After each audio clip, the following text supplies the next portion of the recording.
So today we're going to start with page 199 in Envision. It is part of 5-8. We are not going to be doing all of 5-8.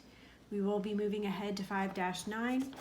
You will watch the visual learning video to go with page 198 after this video, but we're just going to start at the top of 199. It's kind of a review of dividing as we've done so far, and then a new technique. So another example says, find 135 divided by 2. Well, to estimate, we'd say 135 divided by 2 is about 140 divided by 2, which is about 70, which is exactly 70, but that's about the answer that we're going to get for 135 divided by 2. So that's an estimate.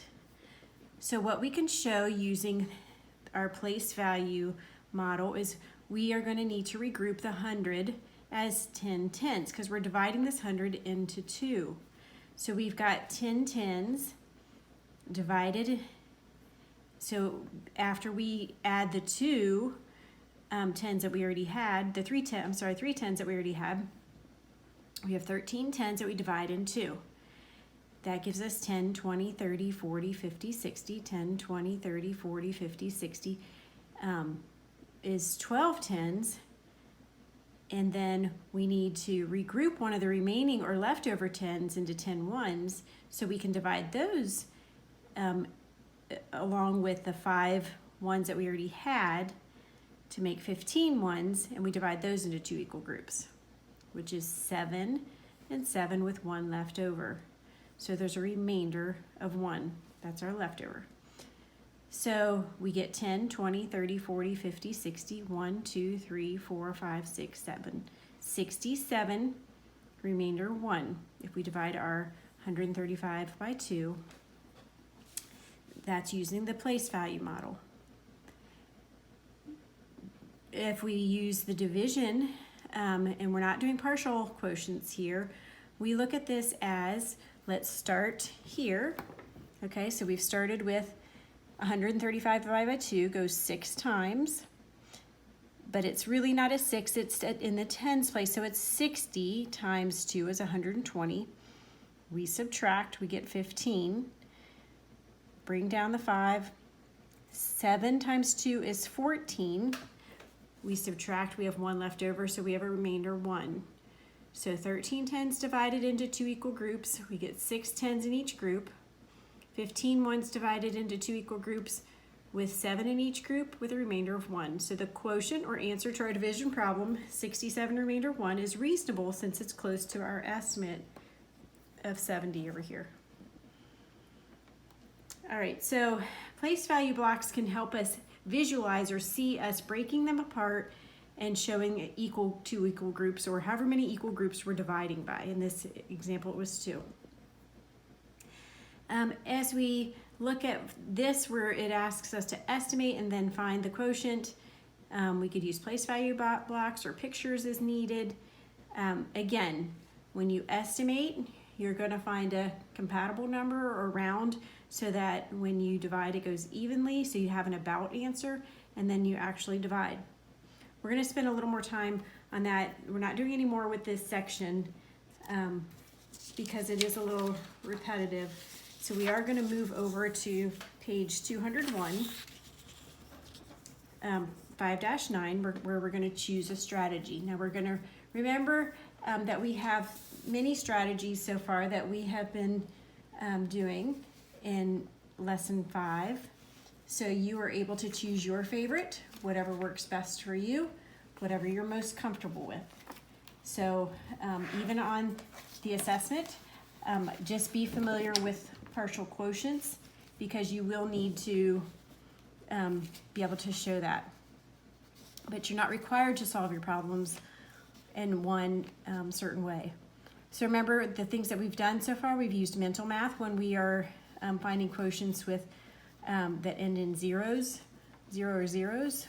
We estimate quotients to make sure that our answers are reasonable.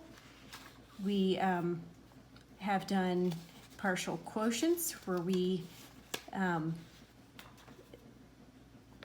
bring in part of the quotient until we get to the end, until we've divided it all up. And then we have in lesson 5-6, we did greater numbers using partial quotients, and we've shared to divide in lesson 5-7. Pictures, place value blocks, any of those are acceptable. If it was money, you can use bills. So let's take a look at choosing a strategy to divide. Problem number 1 says there are 135 fourth grade students. Each lunch table seats 6 students. How many tables are needed to seat all of the fourth graders? So again, we can start with 135 equals 100, 10, 20, 30, 1, 2, 3, 4, 5. And we need to divide that into 6 equal groups. I'm leaving room because we have an additional problem. All right, we know that we can't divide any of these. None of these are 6 or more until we break them apart. So we're going to first break apart our 100. And that will break into 10 tens, 3, 4, 5, 6, 7, 8, 9, 10. So now we have 10, 11, 12, 13 tens. If we have 13 divided by 6, we know that 6 times 2 is 12. So each of our groups is going to get 2 tens. So that's 10, 20, 30, 40, 50, 60, 70, 80, 90, 100, 110, 120. That means we have 110 left over. We've used all these, which we can break apart now. That 10 into 10 more ones. 1, 2, 3, 4, 5, 6, 7, 8, 9, 10. So now we have not only the 5 ones that we started with, but we have 10 more ones for breaking apart our last 10. So we have 15 ones that we're going to divide equally into 6 groups. I know 6 times 3 is 18. That's too much, so let's do 2 in each. 1, 2, 3, 4, 5, 6, 7, 8, 9, 10, 11, 12. That gives me 3 left over. So 3 will not fit evenly into these groups. So that gives us 10, 20, 21, 22. Remainder 3. So 135 divided by 6 is 22, remainder 3. To show that using partial quotients, we could do it this way. Okay, I know that 2 times 6 is 12, so 20 would be 120. When I subtract, I get 15. 6 goes into 15 2 times, because 2 times 6 is 12. That would give us 3 left over, so our partial quotients are 20 plus 2, which equals 22, with a remainder of 3. These are just 2 ways. We also had the area model strategy as well. So we're going to go ahead and take a look at page 203, another example. Skip 202. That will be with your visual learning video. You'll watch 2 of them today, just to make sure that you understand all of the strategies that you're able to use. Only 75 cookies were sold on Monday, Tuesday, and Thursday. The same number of cookies were sold each day. How many cookies were sold each day? So we've got 75 divided by 3 is what we're looking for. So we've got 10, 20, 30, 40, 50, 60, 75. Using place value model, 75. We're going to divide those into 3 equal groups. So we have 7 tens divided by 3 is 2 in each group, with 1 10 left over. Of course, then we had 5 ones. We can break that extra 10 apart into 10 ones. That's what this is. This 10 was broken apart into 10 ones, the extras. And now we can divide those up for each of the 3 groups. So we have 10 plus the 5 ones we started with, so we have 15 ones to divide into these 3 groups. I know that 15 divided by 3 is 5, so each group is going to get 5 ones. So 20, 1, 2, 3, 4, 5, 25 is our answer. If we did that with partial quotients, they are kind of skipping a step here in this. If we did it the way we had done it in the past, I know that 3 times 2 is 6, so I want 2 tens, or 20, which is 60. Then I'm going to bring down the 1, and then 3 goes into 15 5 times. That's 15. So my partial quotients are 20 plus 5, or 25. 0 remainder. If there is no remainder, you don't write remainder 0, you just leave it without a remainder. All right, Vicky's estimated quotient in number 1 below was 80. The actual quotient she calculated was 48. Is her actual quotient reasonable? Well, we're comparing 48 to 80 and asking if it's reasonable. No, I don't believe that would be reasonable. It's not, they're not close enough to be reasonable. So they should be less apart. Especially if it's under 100, it should be much closer. So let's take a look at number 2.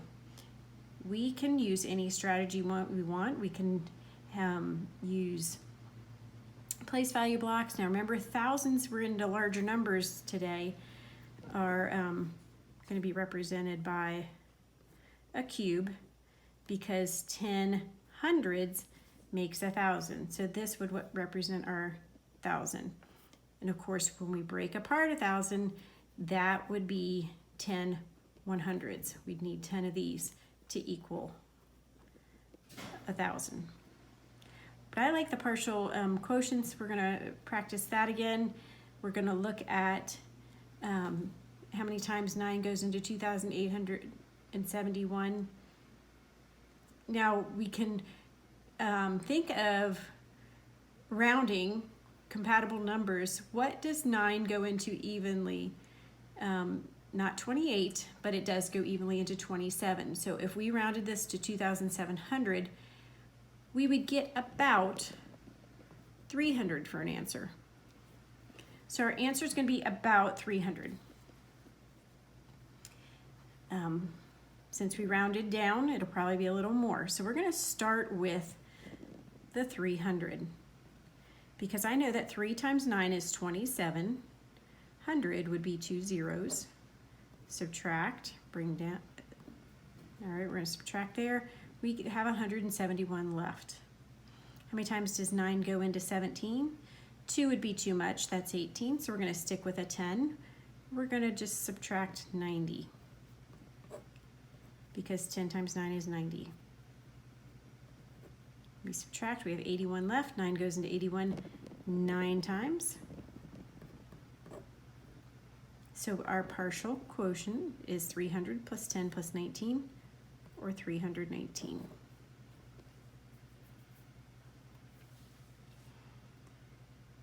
Looking at number 3, same thing. 4 goes into 4 one time, but that's actually going to be 100 because it's 468. So we subtract, we get 68. 4 goes into 68. Well, it goes into 6 one time. We're going to make that a 10 because it is 68, so that would be 40. We subtract, we get 28. 4 goes into 28 exactly 7 times, that is 28. So our partial quotient is 100 plus 10 plus 7, or 117. You are going to practice for independent practice 4 through 11. And then also, if it becomes a lot, then go ahead and do the evens. And do 17 and 18 on the back on page 204. Another couple of problems that are going to be helpful for your assessment coming up at the end of the week is on page 200. It was at the last page of lesson 5-8, number 16 and 17 would also be helpful on page 200 to help you in preparation for your assessment. So after doing, watching both visual learning videos for 5-8, 5-9, and then you do your independent practice, then you'll of course finish your quick check after that.